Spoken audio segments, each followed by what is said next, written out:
मरा हुआ परिवार, जिसे पता ही नहीं था कि वे मर चुके हैं, भाग दो। गांव के लोगों ने काफी पहले से जॉन, नैन्सी और छोटी सोफिया में कुछ अजीब सा नोटिस करना शुरू कर दिया था।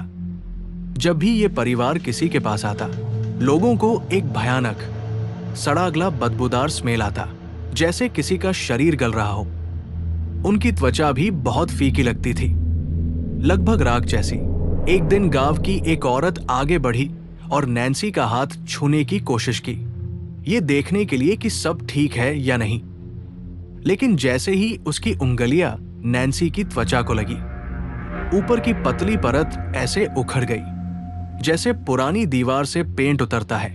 अंदर से त्वचा ग्रे, बेजान, सड़ी हुई दिख रही थी।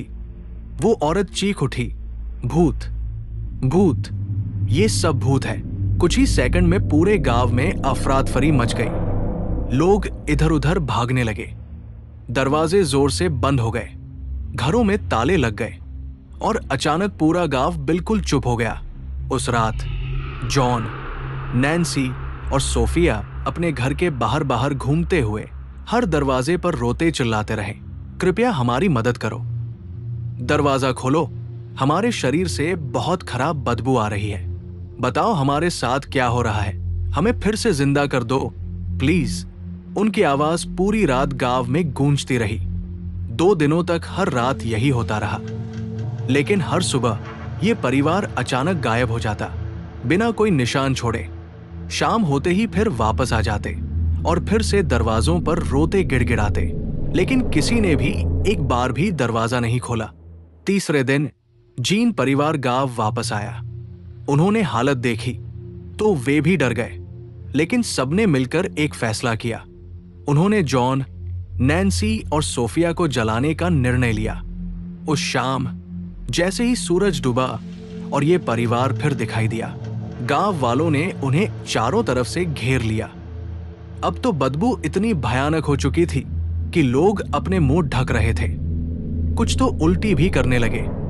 परिवार ने रो रो कर कहा, कृपया हमें मत मारो, हमें सच में नहीं पता हमारे साथ क्या हो रहा है। लेकिन अब सच सबके सामने था। जब सोफिया पीछे मुड़ी, लोगों ने देखा कि उसकी ड्रेस पीछे से फटी हुई थी और अंदर एक बड़ा घाव था जिसमें से कीड़े रेंग रहे थे। परिवार के हर कदम के साथ उनके शरीर से सड़े हुए मांस के टुकड़े गिर रहे थे। उनकी त्वचा इतनी पतली हो चुकी थी कि उंगलियों की हड्डियां, हाथ की हड्डियां, यहां तक कि खोपड़ी की झलक भी दिखाई देने लगी थी। जॉन, नैन्सी और सोफिया अभी भी समझ नहीं पा रहे थे कि वे अब जिंदा नहीं हैं। उन्हें बस इतना पता था कि वे बहुत तकलीफ में हैं, लेकिन गांव वालों ने कोई बात नहीं सुनी। लकड़ियां, मिट्टी का तेल और आग तैयार कर ली गई। परिवार ने आखिरी बार विनती की, लेकिन किसी का दिल नहीं पिघला। आखिरकार गांव वालों ने उन्हें जला दिया। कुछ दिनों तक सब शांत रहा। गांव में फिर से सन्नाटा छाया था, लेकिन फिर अजीब बातें शुरू होने लगी।